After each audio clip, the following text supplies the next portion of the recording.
Stop net gou 'n bietjie.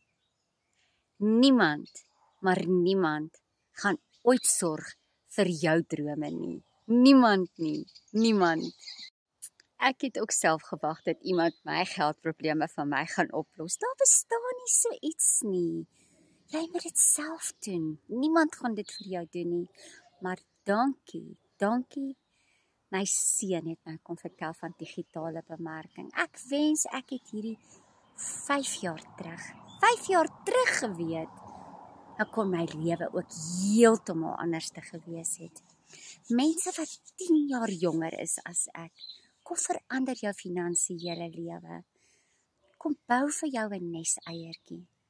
Kom doen dit met 'n legacy blueprint. Kom doen dit. As ek daarvan geweet het, sou ek my hele lewe verander het.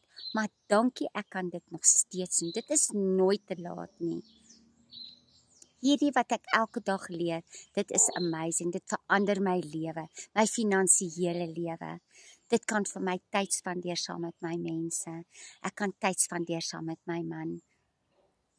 Dit is nie noodwendig altyd oor geld nie.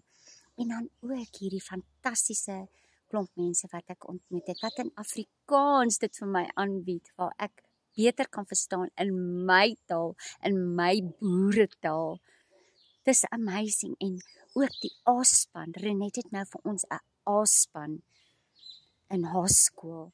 Ag jene jele, dit is amazing. Kom kyk wat doen ons, kom kyk net.